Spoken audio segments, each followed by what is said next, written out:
ታቦት የሚነግዱ ፓስተሮች በጣም ነው የሚገርሙኝ። በነገራችን ቢዝነሱን አልተውትም። አንደኛው ጽንፍ ምንድነው? እግዚአብሔር የሚመለከው በእውነትና በመንፈስ ይብን ይሄንን ለአግባቡ መጠቀም ያስፈልጋል። ኤአይ ሰጠነው። ኤአይ ደግሞ ግጥም አድርጎ ይሰራል። ቶሎ የሚቀበሉ ሰዎች አሉ፣ ደግሞ ኧረ ይሄ ነገር ያስፈራል ምናምን የሚሉ ሰዎች አሉ። ምን ችግር አለ? ጥማችንን እግዚአብሔርን ማምለካችንን በዛ ብናረከው። ውድድ እኮ በሁለት ሀሳብ እያነከሰን ያለ በዛ ልክ ዮናታን ጋር መደረጉ የሆነ የሚሸጥ ነገር። እነዚህ ሰዎች ትልልቅ ሰዎች ናቸው። ምናልባትም እኮ ለጊዜኔ ይሄንን ያለበት መንፈስ እኔ አሁን ዝም ብዬ ስሰማው ከዛ ታቦት ተሸካሚ ነበርኩ ለማለት ፈልጓል። ታቦት ተሸክሜ አልነካብኝም እያለ ነው ያላስ ተጠባቂው አቡንም ደግሞ የኔ ጊዜ እንደኛ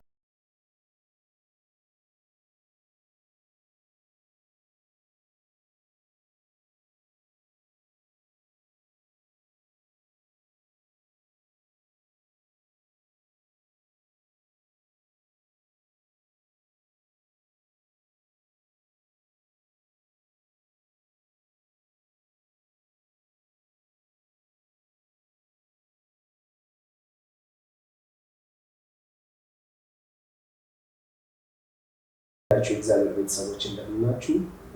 ይህ በቲዮሶፍ መልቲሚዲያ ተዘጋጅቶ በወሬብ ሲኒማ የዩቲዩብ ቻናል የሚቀርብላችሁ ወቅታዊ ዝግጅታችን ነው።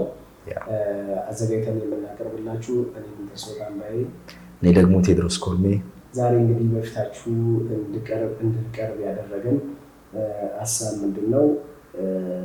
ኤአይ የሚለው ሰው ሰራሽ አስተውሎት ሙሉ በሙሉ ያው የመንፈሳዊ ዝማሬዎችን መዝሙሮችን እየተሰራ የምናይበት ሁኔታ ላይ ነን እና ይህ ሁኔታ ደግሞ ፕሮቴስታንቱ ማህበር የወንጌል አማኝ ማህበረሰብ እንግዲህ ለሁለት ጎራ ከፍሏል። ትልቅ አነጋገሪያ ሆኗል። አንደኛው ጽንፍ ምንድነው? እግዚአብሔር የሚመለከው በእውነትና በመንፈስ ነው።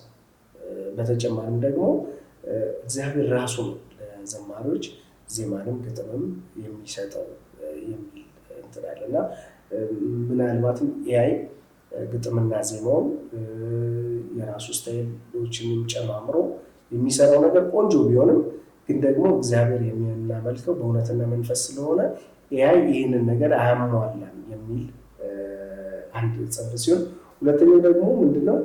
የትኛውንም የቴክኖሎጂ ውጤት መጠቀም ስህተት አይደለም፣ ትክክለኝነትም ነው።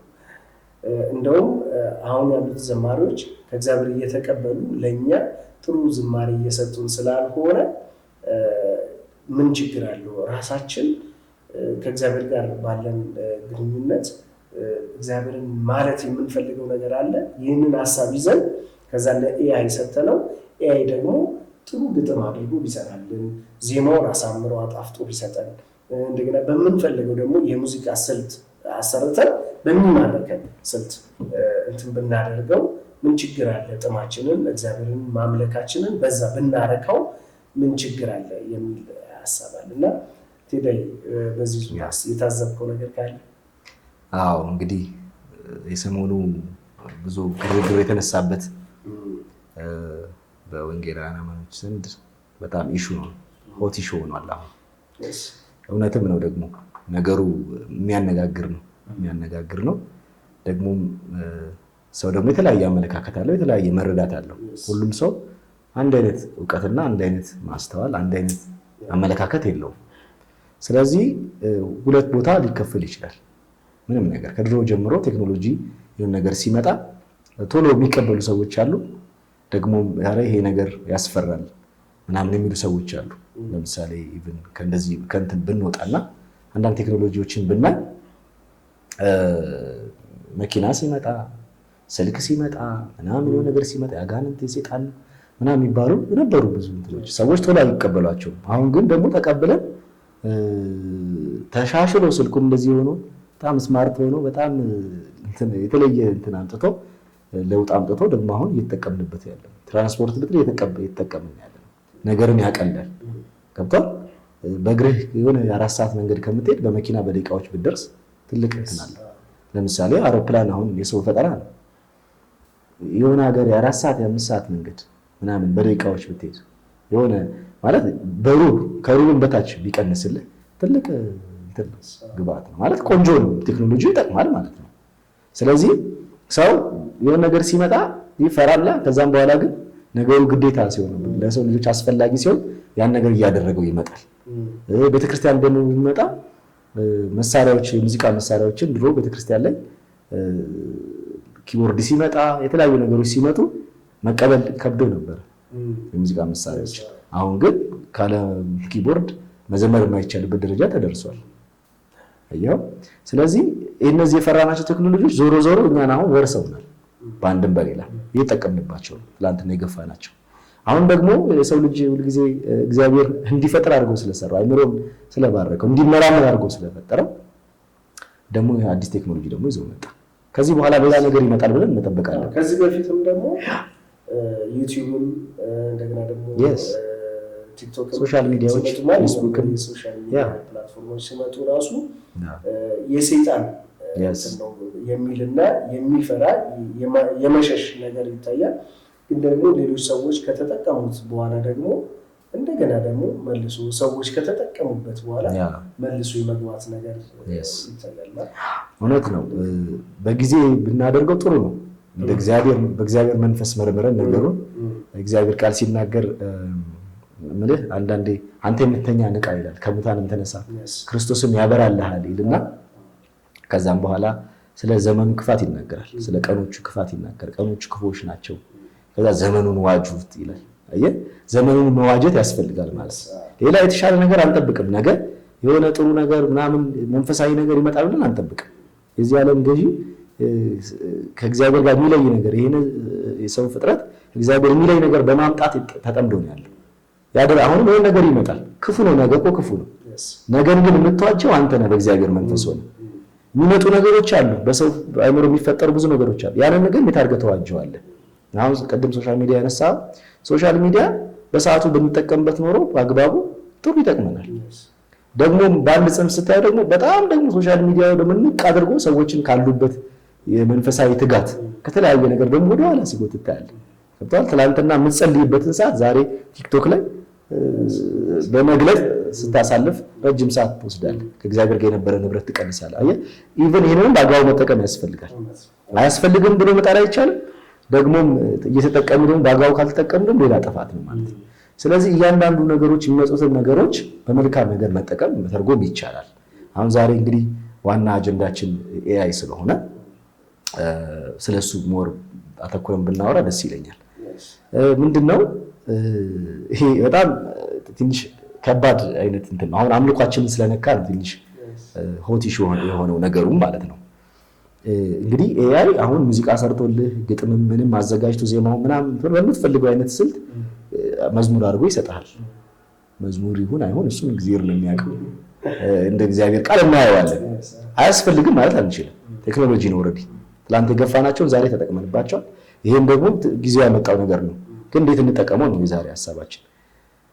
ግን ኤአይ የሰራው መዝሙር ሙሉ ሁሉ ነገር የሰራው መዝሙር ለእግዚአብሔር አምልኮ እንዴት ይባላል ብለን ማሰብ ደግሞ እሱ ያስፈልጋል። ከእግዚአብሔር ቃል አንፃር እግዚአብሔር አምልኮ ችግር አለበት ሲጀመር አለበት ወይ? እግዚአብሔር እኮ አምልኮ ችግር የለበት። ሰማይ እኮ ይመለካል፣ እንደ ጉድ ነው የሚመለከው። 24 ሰዓት ነው የሚመለከው። ቅዱስ ቅዱስ እያሉ እኮ የሰማይ ሰራዊት 24ቱ ሽማግሌዎች፣ እንስሳዎቹ፣ መላእክቱ፣ ቅዱሳን መላእክቱ ሁሉ በፊቱ እየሰገዱ ክብራቸውን እየጣሉ አኪላቸውን እያኖሩ በመሬት ላይ እያስቀመጡ በፊቱ ይሰግዳሉ። ቅዱስ እያሉ ያለና የነበርክ እያሉ ይሰግዳሉ። አየህ፣ አምልኮ ችግር የለበትም እግዚአብሔር።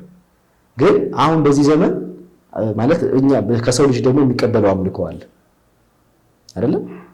ግን እንዴት ነው ያን አምልኮ የሚቀበለው ካልከኝ መጀመሪያ ግን ሲቀበል ነው አምልኮ የሚቀበለው። እግዚአብሔር ቃል ሲናገር ሮሜ 12 ላይ ሰውነታችሁን ያውና ቅዱስ መስዋዕት አድርጋችሁ እግዚአብሔር ታቀርቡ ዘንድ እያለ ይናገራል። አየህ፣ ሰውነትህ መጀመሪያ ለእግዚአብሔር ያውና ቅዱስ መስዋዕት ሆኖ መቅረብ አለበት። ከመዝሙሩ በፊት አንተን ነው እግዚአብሔር የሚፈልግ። የሙዚቃ መሳሪያም ችግር የለበትም እግዚአብሔር፣ የመዝሙርም ችግር የለበትም። ገብቷል? ኤአይም ስለተዘመረ በአንተም ስለተዘመረ አይደለም ዋናው ፖይንት። እግዚአብሔር አንተን ነው የሚፈልገው። እግዚአብሔር ቃል ዘፍጥረት ምዕራፍ 4 ላይ ሲናገር ወደ አቤልና ወደ መስዋዕቱ ተመለከተ ነው የሚለው። ከአቤል ነው የጀመረው፣ ከመስዋዕቱ አልጀመረም። ወደ ቃየልና ወደ መስዋዕቱ ግን አልተመለከተም። አየህ ምክንያቱም ምንድነው ካልክ የመስዋዕት ችግር ሳይሆን መስዋዕቱ የቀረበበት ሰውዬ ያለው ከእግዚአብሔር ጋር ያለው ህብረት ወይም ደግሞ ሞቲቭ የቀረበበት ሞቲቭ ሊሆን ይችላል። እኛን ይፈልገናል እግዚአብሔር። ኤአይን ከእግዚአብሔር መዝሙር ተቀብለን ልንጠቀምበት እንችላለን። ግን ኤአይ የሰጠኝን መዝሙርን ለእግዚአብሔር እንዴት አድርጌ ነው ማቅረብ? ምክንያቱም እግዚአብሔር መንፈስ ነው፣ የሚመለከውም የሚሰገድለትም በእውነትና በመንፈስ ነው። ኢየሱስ ክርስቶስ ለሳምራዊት ሴት ዮሐንስ ወንጌል ምዕራፍ 4 ላይ ተናገራት ይሄንን ነው አይደል? እግዚአብሔር መንፈስ ነው። ስለዚህ የምታመልከው በእግዚአብሔር ፊት የምትሰግደው ምንም የምታደርገው በመንፈስ ብቻ ነው። ኤአይ ደግሞ መንፈስ አይደለም፣ የሰው ስራ ነው። ገብቶሃል? የሰው ስራ ነው፣ ሰው የሰራው። ስለዚህ በኤአይ የተሰራ ያለቀ ነገር እንዴት አድርጌ ነው ለእግዚአብሔር ማመጣው? እንዴት አድርጌ ነው ማመጣው? እና ቴክኖሎጂ አያስፈልግም ማለት አንችልም። ነገር ደግሞ ቴክኖሎጂውን ብቻ ተጠቅመን ደግሞ እግዚአብሔር እናመልካለን ማለትም ከባድ ነው። ስለዚህ እኛ የሁለቱም ደጋፊም የማንም እንትን አይደለንም። ፍርድም የሚሰጥ ሰዎች ሆነን ሳይሆን ግን ቴክኖሎጂውን እንዴት አድርገን እንጠቀምበት ብሎ ማየቱ የተሻለ ነው ብዬ አስባለሁ። ያንን ሀሳብ እንግዲህ ለማንሳት አንደኛ እስካሁን እንግዲህ ብዙ መዝሙሮች ተሰርቷል በኤአይ ማለት ነው። ግን አንድም ሰው ግን ወጥቶ ሲቃወም አንድም ሰው ሳይሆን ብዙ ሰው አልተቃወመውም። እንግዲህ ኢቭን ትልቅ ኢሹ ሆኖ ግን ማንም ሰው ብዙ ግድ አልሰጠውም ለነገሩ። ትልቅ ነው ግን ደግሞ ምናልባት አገኘው ይደረግ ዘማሪ ተናግሯል። እሱን ነው ያየነው በዚህ እንትን ላይ ማለት ነው እንጂ አሁን ለምሳሌ የቤተክርስቲያን መሪዎች እንደገና ደግሞ የሙዚቃ ባለሙያዎች ምክንያቱም ስራቸውን እየወሰደባቸው ስለሆነ ማለት ነው የሙዚቃ ባለሙያዎች ሌሎች ዘማሪዎች ያን ሲሰሩ አላየንም ወይ ደግሞ ሲቃወሙ ወይ ደግሞ በዚህ እንትን ላይ ልክ ነው አይደለም ሲሉ አላየንም። ይብል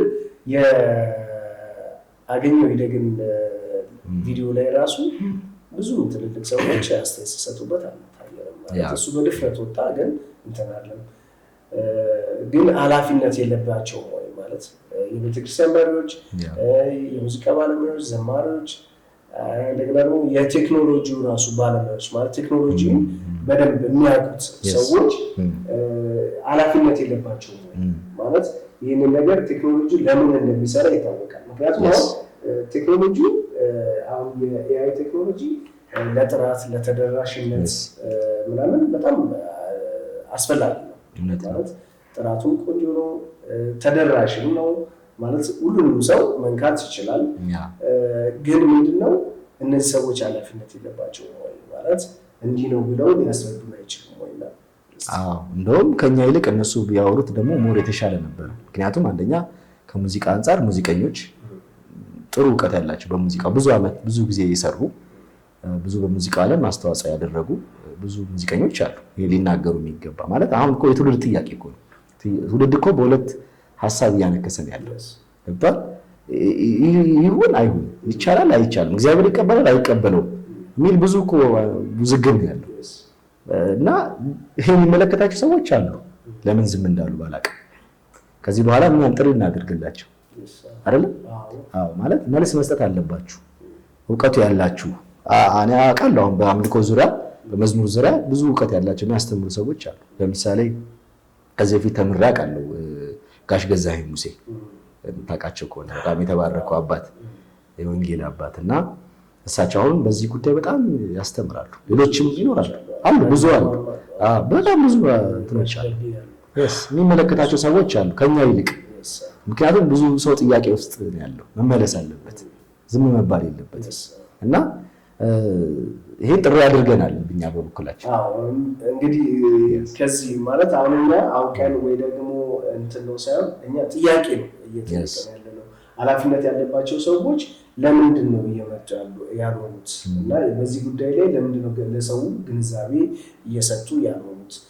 እንግዲህ አሁን ቅድም እንዳወራ ነው ቴክኖሎጂ በመጣ ቁጥር የአማኙ ማህበረሰብ ማለት ነው ፍርሃት አለ። በቃ ፍርሃት ያጋራንት ነው ምናምን የሚል ፍርሃት አለ። ግን ደግሞ ቅድም እንዳወራ ነው ከተጀመረ በኋላ ሰዎች እንትን ካሉበት በኋላ እንደገና ተመልሶ ደግሞ የመምጣት ነገር አለ እና እንደውም ከመሸሽ ይልቅ ያንን ቴክኖሎጂ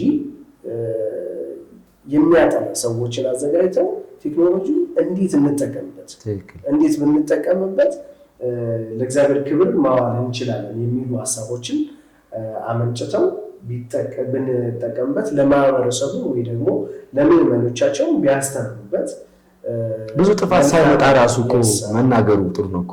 ብዙ ጥፋት ሳይመጣ ይሄን ነገር እንዴት መጠቀም አለ ኢቭን መጠቀም የለባችሁም ማለትም እኮ አንድ መመሪያ ነው። እንደ መሪ ከመሪዎች ይጠበቃል እኮ ይሄ ነገር ልክ አይደለም መናገርም ወይም ደግሞ በዚህ መንገድ እንጠቀመው ብለው ከእግዚአብሔር ቃል አንፃር ሰዎችን ግንዛቤ የእውቀት ግንዛቤ መስጠት ይችላሉ። እንግዲህ ቅድም እንዳነሳ ነው እግዚአብሔር እኛን ይፈልገናል። ከሙዚቃ መሳሪያችን በፊት ከእውቀታችን ከጥበባችን በፊት እኛን ይፈልገናል እግዚአብሔር።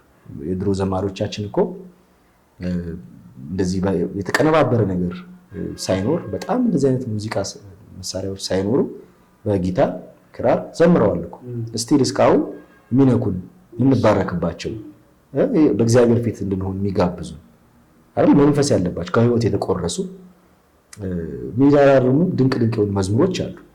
ሙዚቃቸው በጣም ማርኮን አይደለም እየዘመርን ያለ ነው። እነሱ ግን በመንፈስ ቅዱስ ሆነው የዘመሩት ከህይወታቸው የተቆረሰ መልእክት ተቀብለው ሰምተው በህይወታቸው ከሚያልፈው ነገር ተነስተው የዘመሯቸው መዝሙሮች ናቸው። እስካሁን እንሰማቸዋለን።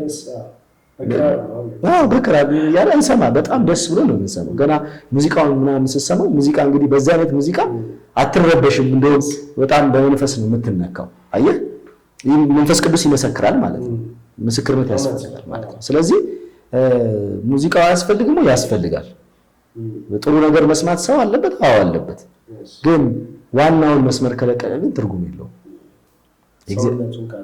ምንም እግዚአብሔር መንፈስ ከሌለ እኛ ከእግዚአብሔር ጋር ፌሎሺፕ ከሌለን የግል ምክንያቱም እኛ አምላኪዎቹን ይፈልጋል መጀመሪያ። አሁን እኛ ነን ቤተ መቅደስ እኛ ነን፣ እግዚአብሔር ማደሪያዎች እኛ ነን፣ የመንፈስ ቅዱስ ማደሪያዎች እኛ ነን። እግዚአብሔር ከኛ ጋር ነው ግንኙነቱ። ጌታ ኢየሱስ ክርስቶስ የመጣው ለማሽን አይደለም ለሰው ነው። ሰው ነው ሊያድን የመጣው። ህብረቱ ከኛ ጋር ነው። እግዚአብሔር እኛን ይፈልገናል መጀመሪያ።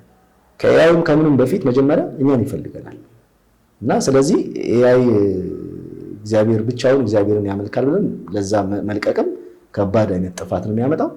ደግሞ ማያስፈልግም ማለትም ደግሞ እሱም ሌላ ኪሳራ ነው። ኦልሬዲ በዚህ ማንም ማስቆም አትችልም፣ ይቀጥላል። ገብቷል። ምናልባትም ተረስቶ ከሰው ልብ ወጥቶ እንትን ካለ እሰየው የሚወጣ ነገር አለ። ቴክኖሎጂ የሚያድግ እንጂ የሚመጣ ነገር ነው እንጂ የሚመለስ ነገር አይደለም። እና እያደገ እየጨመረ ምናምን ነው የሚመጣው። እና ምናልባትም እኮ ኤአይ ሲጀምር ከዚያ አይደለም የጀመረው። እውነት ነው። ከተለያዩ ነገር ሰዎች መረጃዎችን ይሰጣል። መረጃ ከመስጠት ነው የሚጀምረው። ከዛ ወደዚህ ያደገ አሁን ደግሞ ከዚህ በኋላ ደግሞ ወዴት እንደሚያድግ አናውቅም። ስለዚህ ልክ ነው። ቴክኖሎጂውን በጥራት ለተደራሽነት መጠቀሙ መልካም ቢሆንም ግን ከሰው መፍለቅ አለበት። ምክንያቱም አሁን መዝሙር ተቀብለህ የት ይሄን መዝሙር እንዴት አድርገው ምን ላድርገው ምናልባት ለነዚህ አይነት ሰዎች መጥቶስ ከሆነ በአቀቷቸው ሙዚቀኞች ጋር ያለውን እንትን መጋፈጥ አቀቷቸው ምናምን ለዚህ መንገድስ አምጥቶት ከሆነ ወጣ በመልካም መጠቀምም ጥሩ ነው። በመልካም ማሰብ በዚህ ሊሆን ይችላል ለመገመትም ጥሩ ነው። ኤአይ ቴክኖሎጂ ጥቅሙ እንዳለ ሆኖ ነገር ግን ሊያሰንፈን አይገባም። ማለት ትላንትና መዝሙር የምንቀበል ዜማ የምንሰራ ብዙ ትጋት የምናሳይ በእግዚአብሔር ፊት የምንጸልይ የነበርነው ዛሬ ቴክኖሎጂው ቀለል ስላለና ብዙ ነገር ማድረግ የምንችልበት አቅሙ ስላገኘን ይሄ መንፈሳዊ ያለን እንቅስቃሴ ከእግዚአብሔር ጋር ያለን ህብረት ግን ሊወስድብን አይገባም ብዬ አስባለሁ። እና አንድ ጥቅስ ባነብ ደስ ይለኛል። ምክንያቱም ሰዎች ኤአይ ላይ ብቻ ዲፔንድ እንዳይሆኑ ማለት ነው። የእግዚአብሔር ቃል ወደ ቆላስይስ ሰዎች ምዕራፍ 3 ከቁጥር 16 እንደዚህ ይላል። የእግዚአብሔር ቃል በሙላት ይኖርባችሁ፣ በጥበብ ሁሉ እርስ በርሳችሁ አስተምሩና ገስጹ፣ በመዝሙርና በዝማሬ በመንፈሳዊም ቅኔ በጸጋው በልባችሁ ለእግዚአብሔር ዘምሩ ይላል። አየህ፣ በጸጋው ጸጋ ይፈልጋል ማለት ነው። ኤአይ ደግሞ ጸጋ የለውም አይደል? በጸጋው የሚዘመረው ራሱ በእግዚአብሔር በራሱ በሰጠ ጸጋ ነው። በጸጋው በልባችሁ ዘምሩ ለማለት ለእግዚአብሔር ዘምሩ በዝማሬና በመንፈሳዊ ቅኔ። አየህ፣ ኤአይ ቴክኖሎጂ ነው። መዝሙር ጽዮን ነገር ጽፈት ተሰጠዋለህ አቀናብሮ እንትን አድርጎ ሙዚቃ ሰርቶ ምናምን እስከዛሬ በምድር ላይ ያለው ነገር ሰብስቦ እውቀት ሰብስቦ ሊያመጣልህ ይችላል። የተሻለ ጥራት ይዞ ሊመጣ ይችላል። ግን በጸጋ ግን አይደለም። በመንፈስ ግን አይደለም፣ ማሽን ነው። ስለዚህ ይህንን ከእግዚአብሔር ጋር ያለን ንብረት ግን ልናቋርጥ አይገባም። ይሄን ነው የምለው እንግዲህ። ስለዚህ ያው ቴክኖሎጂው እያደገ መሄዱ አይቀሬ ነው እና ዋናው ጥያቄ የሚሆነው ምንድን ነው? ቴክኖሎጂው እኛን እየመራ ነው ወይስ እኛ ቴክኖሎጂውን እየመራ ነው የሚለው ነው። እና በተዘዋዋሪ ደግሞ መልሰን እኛን የምናስመልክ እንዳንሆነ መስጋት ያስፈልጋል። ምክንያቱም አምልኮ ለአምላክ ስለሆነ የሚቀርበው የኤአይ አምላኩ እኮ ሰው ነው ማለት ሰው ነው የሰራው። ሙሉ ለሙሉ ኤአይን ተጠቅመህ የምትሰራ ከሆነ መልሰህ ራስን እያመለክ ነው ማለት ነው። ማለት ለራስ አምልኮ እያመጣ ነው ማለት ነው። አያውቀውም እሱ እግዚአብሔርን አያውቅም። ኤአይ የሰራኸው አንተ ነህ። የእግዚአብሔር እጅ ስራ አንተ ነህ። አንተ ነህ እግዚአብሔርን የምታመልከው። ኤአይ ሊያመልክ አይችልም። ስለዚህ ለቴክኖሎጂ ይጠቅመናል እንጂ አንዳንድ ነገሮችን እንዲያቀልልን ያግዘናል እንጂ በኤአይ ብቻ የተሰራ ለእግዚአብሔር አምልኮ ይሆናል ብሎ ማሰብ ከባድ ኪሳራ ያመጣል ለማለት ፈልጌ እና ጣዖት እንዳንሰራ ራሳችንን እንዳናመልክ በዚህ በተዘዋዋሪ ያንን ማሰብ ያስፈልጋል። ምክንያቱም የጨለማውንም እቅድ አታውቅም። ወርሺፕ የሰይጣን ዋናው አጀንዳ እኮ ወርሺፕ መቀማት እኮ አይደለም። እኔ እኮ በልዑል እመሰላለሁ ብሎ ነው እኮ አምልኮ ለራሱ ፈልጎ ነው እኮ ከሰማይ እየወረደው አይደለም እንዴ? ስለዚህ አሁንም ዞሮ ዞሮ በስተጀርባ ሆኖ ይህንን አምልኮ እንዳይቀበል እግዚአብሔር የሚገባውን አምልኮ እኛው ቤት ውስጥ ገብተው እንዳይቀበል በኢቫንጀሊካል በእኛ በአማኝ እንትን ውስጥ ገብተው በድብቅ በስውር ቴክኖሎጂ ተጠቅሞ እንዳይጠቀም ያንን ነገር መዋጀት ያስፈልጋል። በእግዚአብሔር መንፈስ ሁሉን መመርመር ጥሩ ነው እያስባለሁ። ይህን ነው የምለው። እንግዲህ ያው በኤአይ ላይ የነበረን አጭር ቆይታ እችን ትመስላለች። ቀጣይ ደግሞ ሌላ ፕሮግራሞች አሉ። ስለዚህ ከኛ ጋር ነው። ፕሮግራማችንን ደግሞ ሼር አድርጉ ሌሎች እንዲደርስ። ደግሞ ቪዲዮ ስታዩ ላይክ አድርጋችሁ ጀምሩ። ሀሳብ አስተያየት ካለ በዚህ በኤአይ ዙሪያ እስካሁን ባነሳናቸው ሀሳቦች ላይ የምታነሷቸው እናንተ ውስጥ ያለ መናገር የምትፈልጉት እንደዚህ ቢሆን የምትሉት ሀሳብ ካለ እኛ ላነሳ ነው ሊሆን ይችላል፣ ወይም እኛ ባነሳ ነው ላይ ሊሆን ይችላል። ሀሳብ አስተያየታችሁን ኮሜንት ላይ አስቀምጡልን። ይሄ የሁላችንም ሚዲያ ነው። ተሳተፉ፣ ተባረኩ።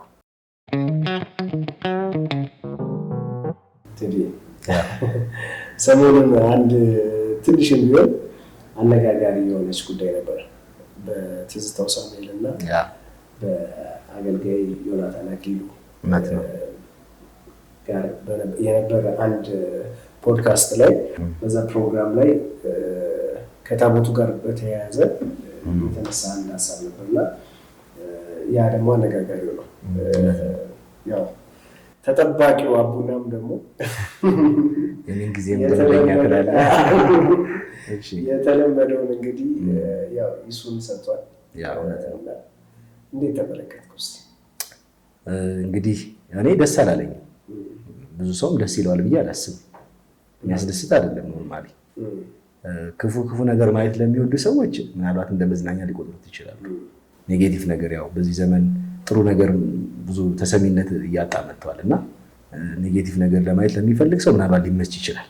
ወይም ደግሞ ፐርሰናል ጥላቻ ሰዎች ላይ ያለው ሰው እንደዚህ አይነት ፕሮግራሞች ሊያዝናኑት ትኩረቱን ሊስቡ ይችላሉ።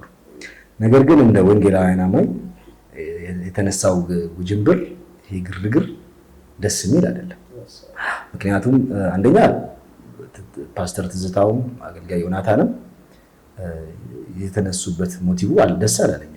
በዛ ላይ ደግሞ በራሱ ፕሮግራም ላይ በራሱ ዩቲዩብ ቻናል ላይ ትዝታው አንድ ፕሮግራም ሰርቶ ነበር በዚህ ጉዳይ ላይ ነቢ ዘኔ ታቦቴን መች ነካብኝ አልነካብኝ የሚለው ላይ ሰርቶ ነበር እና መጡ። በዛ ላይ ደግሞ ከዮናታን አክሊሉ ጋር መደረጉ የሆነ የሚሸት ነገር አለ። አንዳንዴ ያው የምትሰማቸው ምናምን በመካከል ያሉ አንዳንድ እንትኖች ቅራኔዎች እንዳሉ ምናምን ሰዎች እንዲህ ሲያወሩ ትሰማለህ። እንዲሁ ይሸትሃል ነገሩ ስታየው ምናምን እና እነሱ ወጥተው እኛ ጸበኛ ነን ባይሉንም ነገር ግን ከታች ያሉ ደቀ መዛሙርታቸው ሊሆን ይችላል ወይ የእነሱ ተከታዮቻቸው እርስ በርስ እንትን ሲያደርጉ አይተን እናውቃለን።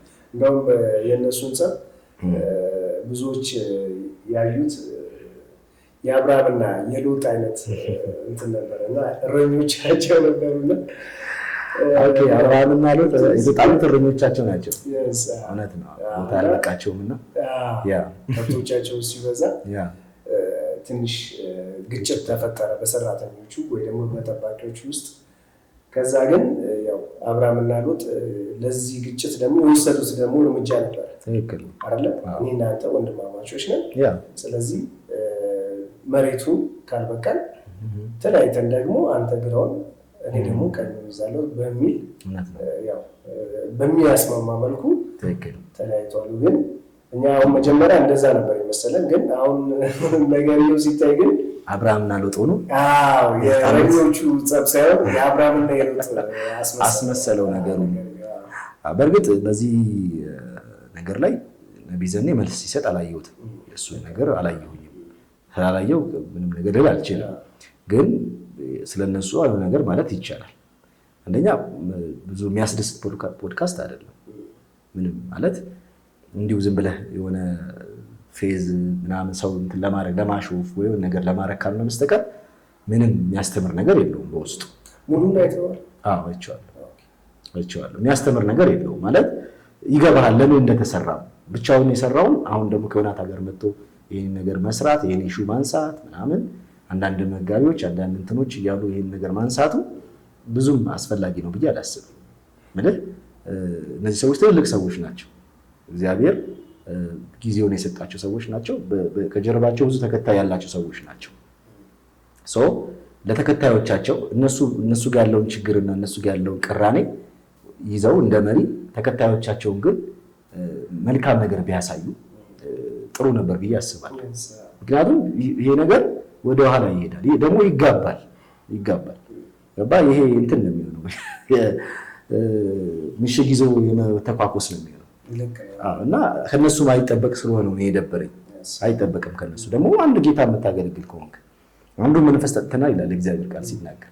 ምልህ አንድ አይነት ነገር የጠጣ ሰው እኮ አንድ አይነት ነገር ነው የሚያንጸባርቀው አይደለም። አሁን ይገርመኛል ብዙ ጊዜ ያለ ግጭትና ያለ ጦርነት በጣም ይገርመኛል። ልክ እንደ ቆሮንቶስ ቤተክርስቲያን ይሆንብኛል፣ ይመሳሰልብኛል። ጳውሎስ ለቆሮንቶስ ሰዎች የተናገራቸው ነገር አለ እና እኔ ኬፋ እኔ አጵሎስ እኔ ጳውሎስ ነኝ እኔ ኢየሱስ ነኝ ብሎ ተከፋፍለው ነበርና ጀስት አሁንም እንደዚህ አይነት ነገር ታያለ። ግሩፕ ምናምን የዘኔ ነኝ እኔ ዮናታን ነኝ ምናምን አይነት ነገር ታያለና ይሄ ልክ አይደለም።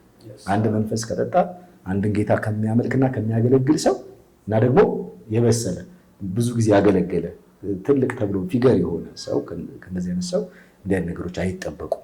ቢቻል ነገርን ወደ ማስተካከል ይሄ ነገር እንደዚህ ባይባል ከምን መንገድ ተነስቶ ነው ነቢይ ዘኔ ይሄን የተናገረው? ምናልባትም እኮ ነቢይ ዘኔ ይሄንን ያለበት መንፈስ እኔ አሁን ዝም ብዬ ስሰማው ከዛ ታቦት ተሸካሚ ነበርኩ ለማለት ፈልጓል። ታቦት ተሸክሜ አልነካብኝም እያለ ነው ብዬ አላስብም። ታቦት ይሸከማል ብዬ አላስብም። ከዛ በፊት አልነበረውም ያ ኤክስፔሪንስ። ግን በዛ በኦርቶዶክስ ቤተክርስቲያን ውስጥ የተለያዩ ስርዓቶችን ያደርግ ነበረ እና ያመንኩበትን ነገር አልነካብኝም። እኔ ነው ያሸነፈኝ፣ በፍቅር ነው ያሸነፈኝ ነው። ራሴ ላይ የተቋቸው እንጂ እሱ መቶ ታቦቴን አልቀማኝም ነው፣ አልነካብኝም ነው ሀሳቡ እንጂ ታቦቴን አሁንም ይዤ ቁጭ ብዬ ያለው ታቦትን አመልካለሁ ወይ በታቦት እንትን አድርጋለሁ እያለ አይደለም። ማለት ይሄንን ነገር እንዲሁ በጥሩ መንፈስ በጤነኛ ጆሮ ብትሰማው ብዙ የሚጎረብጥ ነው ብዬ አላስብም ነገሩ። ግን አሁን እኛ ሰንባሪን ጀጅ ለማድረግ አይደለም ትዝታውንም ናታንንም እንትን ለማድረግ ሳይሆን ከነሱ ስለማይጠበቅ ነገር ከዛ ደግሞ አልፎ ተርፎ አቡናማ እንደውም ማለት ለማለት ያለው እንጂ ሲጀመር ትዝታው ራሱ አንዳንድ ፓስተሮች ነው እና ዘኔ ደግሞ ፓስተር ሳይሆን ነቢይ ዘኔ ነው። ስለዚህ ነቢይ ዘኔ መሆኑን እንዴት አወቀ? ፓስተሮች ነው እንግዲህ በታቦት የሚነግዱ ፓስተሮች በጣም ነው የሚገርሙኝ። በነገራችን ቢዝነሱን አልተውትም። ያው እኛም አውቀናል፣ ጠርጥረናል። ግን ያንን ነገር እንትን ያደረገበት ሪፍሌክት ያደረገበት መንገድ ነው እኮ ደስ የማይለው።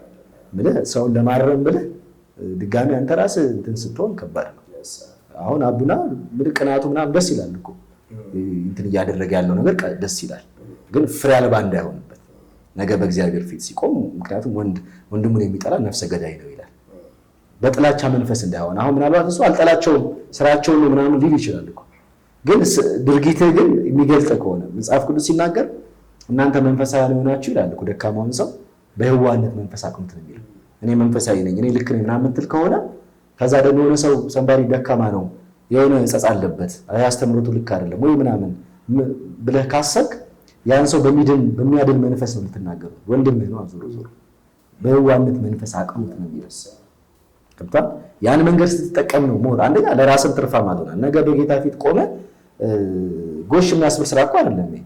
ባም እግዚአብሔር ቃል ሲናገር ለሁሉም እኮ እንደ ስራው እኮ አይደለም ከፍላለሁ ዋጋው በእጄ ነው አይደለም ያለው ጌታ። አመፀኛውም ከያመጽ ብሏል። ፋጥቂው ማጥቂ ስራ ጻድቁን ወደፊት ጽድቅን ያድርግ ቢልና ለሁሉም እኮ ዋጋውን ከፍዘን በእጄ ነው ብሏል። በጌታ እጅ ነው ያለው። ገባህ አባባል እንደ ሐሳብ ልክ ያሉ ነገሮችን ትናገራለህ።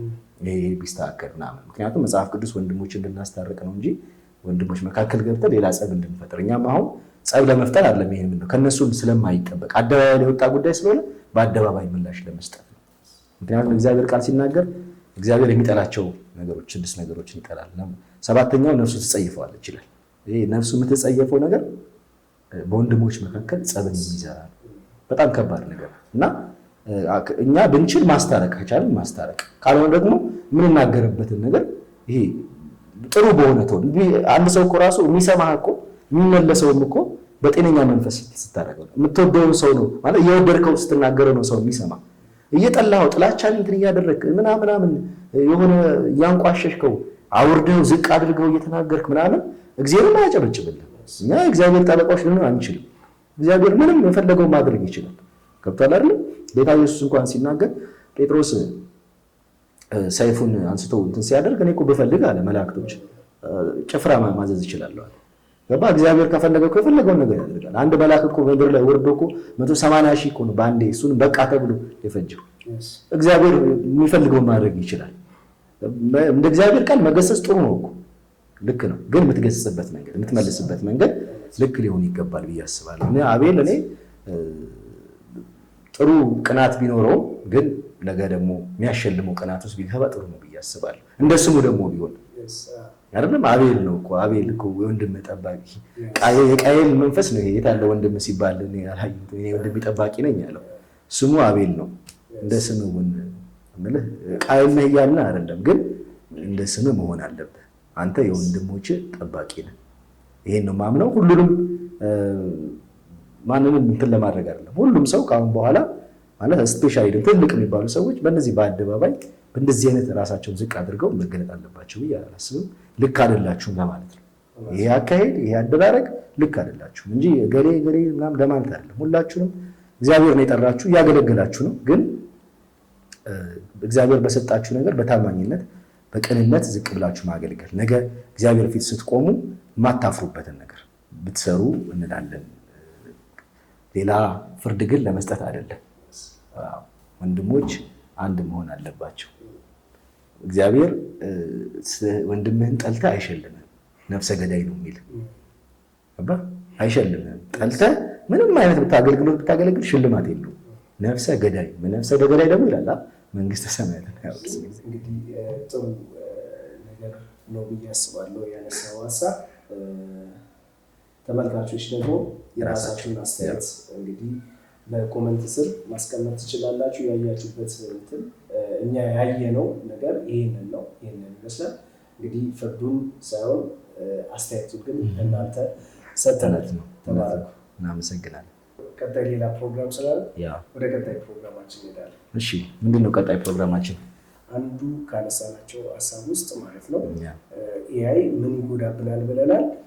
ዘማሪዎችንና ተጓዳኝ ከዝማሬው ጋር የተጓዳኙ ባለሙያዎችን የሙዚቃ ባለሙያዎችን የተለያዩ ሰዎችን እንዳናጣ አንዱ ስጋት ይሆንብናል ብለን ትንሽ ነካተነው ነበር።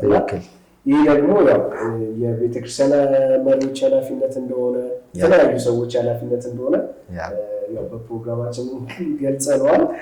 ስለዚህ አሁን ደግሞ ያው እኛም ኃላፊነት ስላለብን በዚህ ጉዳይ ላይ አንድ ደግሞ ባለፈው ሰኞ ኢሰመኮ አዳራሽ ላይ አንድ ፕሮግራም ነበረ። እዛ ፕሮግራም ላይ እኔም አንተም ተገኝተን ነበረ እና እስኪ እዛ ፕሮግራም ላይ ስለነበረው ፕሮግራም የተወሰነ ነገር ብለን ቀጣይም ስለሚደረገው ፕሮግራም ትገልጽልናል። ኦኬ። ያው በዘማሪ ታማኝ ሙሉነህ የተዘጋጀ ድንቅ መካር የሚል 13 ቁጥሮችን የያዘ የመዝሙር ሰንዱቅ ይዞልን መጥቷልና በዛ የማሳወቂያ ፕሮግራም ላይ የተለያዩ ሰዎች ተገኝተው ነበረ። ለምሳሌ የኤላ ኢቨንት አዘጋጅ የሆነው ማኔጂንግ ዳይሬክተሩ አቶ ሰለሞን ጌታ ነበረ። የኢትዮጵያ ዘማሪዎችና ሙዚቀኞች ማህበር ዋና ጸሐፊ ዘማሪ አቤኔዘር፣ እንዲሁም ደግሞ ዋና ሰብሳቢው ሙዚቀኛ ቤተአብ ካሳ ተገኝተው ነበረ። እንዲሁም ጋዜጠኛ ታምራት ሞቲ፣ ፕሮግራም ደግሞ በመምራት አክሊሉ ተስፋዬ፣ ዘማሪ ጆይስ ተገኝተው ያንን ፕሮግራም እያሳወቁ ነበረ እና በዛ የተለያዩ ደግሞ የሚዲያ አካላት እንደውም መንፈሳዊ ዘርፍ ላይ የሚያገለግሉትም በተለያየ ሶሻል ሚዲያ ላይ የሚሰሩ የተለያዩ ሚዲያዎች ተገኝተው ነበረ እና በዛ ማሳወቂያ ፕሮግራም ላይ እንግዲህ ከተናገሯቸው ነገሮች ውስጥ መዝሙሩ በጣም ብዙ ዋጋ የተከፈለበት ኢቭን ላይቭ ሙዚቃ የተሰራበት እንደነበረ 2 ዓመት የፈጀ ሙዚቃ እንደነበረ በጣም በጥንቃቄ በብዙ ትጋት የተሰራ እንደሆነ ሲገልጡ ነበረ እና ያ መዝሙር እንግዲህ በታህሳስ 26 2018 ዓ.ም በሃሎታ አማኑኤል ቤተክርስቲያን ከ8 ሰዓት ጀምሮ ወደ 8 ሰዓት ጀምሮ ይመረቃል እና እንግዲህ ይሄ ወንድማችን ያው በአገልግሎቱ ብዙ የምናውቀው ነው። ብዙ ተደራሽነት ያለው አገልጋይ ነው። እንዲሁም በህይወትም ጥሩ ምስክርነት ካላቸው ዘማሪዎች መካከል አንዱ ነው ዘማሪ ታማኝ ሙሉነህ። እንግዲህ መልካም ነገር እንጠብቃለን።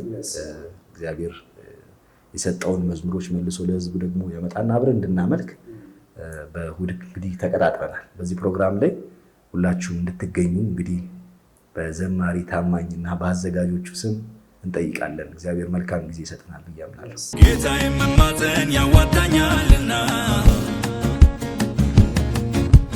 እንቅልፌን ልሰዋ። እንግዲህ ተመልካቾቻችን እስካሁን በተለያዩ ሀሳቦች እየተጨዋወትን እዚህ ደርሰናል። እናንተም ደግሞ ይህንን ቪዲዮ በምታዩበት ሰዓት ብዙ ሀሳብ በውስጣችሁ እንደተመላለሰ ተስፋ እናደርጋለን። ሀሳብ አስተያየታችሁን እንዳልናችሁ በኮሜንት ላይ አስቀምጡልን። ደግሞ ፕሮግራማችንን ሼር በማድረግ ላይክ በማድረግ ቻናሉንም ሰብስክራይብ በማድረግ ከኛ ጋር እንድትሆኑ አገልግሎት እንድትደግፉ ጥሪ እናደርጋለን። ባያላችሁበት የጌታ ኢየሱስ ክርስቶስ ጸጋና ሰላም ይብዛላችሁ። ኢየሱስ ክርስቶስ ትላንትናም ዛሬም እስከ ዘላለም ያው ነው። ተባረኩ። ጊዜው